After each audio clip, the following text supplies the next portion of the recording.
संगारेड्डी जिला के जहीराबाद में आज 12 जनवरी 2024 को स्वामी विवेकानंद के 161वें जन्मदिन के अवसर पर जहीराबाद पद्मशाली यूथ एसोसिएशन ने पद्मशाली भवन में रक्तदान शिविर आयोजित किया। Gaddam Janardan youth association organiser थे।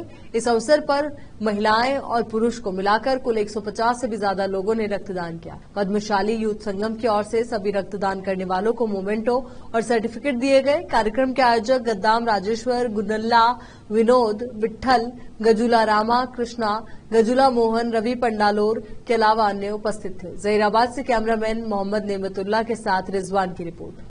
ఆధ్యాత్మికవేత్త భారతదేశ సంస్కృతిని ప్రపంచానికి వెలుగెత్తి చాటిన మహనీయుడు శ్రీ స్వామి వివేకానంద గారి 161వ జన్మదినాన్ని పురస్కరించుకొని మనం జాతీయ యువజన దినోత్సవాలు జరుపుకుంటాం। అందులో భాగంగా నేడు పద్మశాలి యువజన సంఘం ఆధ్వర్యంలో జైరాబాద్లో ఉన్నటువంటి వివిధ సంఘాలన్నిటి కూడా కలుపుకొని నేడు రక్తదాన శిబిరాన్ని నిర్వహిస్తుండడం జరుగుతున్నది। ఇది నేటికి 5వ వార్షికోత్సవాన్ని పూర్తి చేసుకున్నది।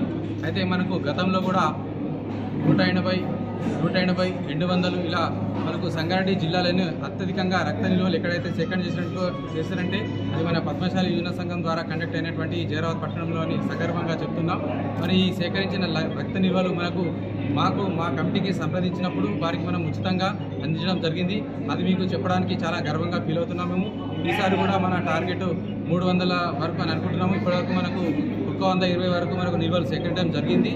ఇంకా మేము 2 గంటల వరకు 300 వరకు మనం టార్గెట్ రీచ్ అయ్యి ఈ విధంగా మనం రక్తదానానికి ఏదైతే మనం యువతను స్వామి వివేకానందను ఇన్స్పైర్గా తీసుకొని ముందుకు రావడం జరిగింది। అదేవిధంగా పెద్ద ఎత్తున నిన్న సోషల్ మీడియాలో కూడా బాగా మా టీం వాళ్ళు కూడా బాగా ప్రచారం చేశారు। అందుకు సరైన స్పందన మాకు లభిస్తుంది।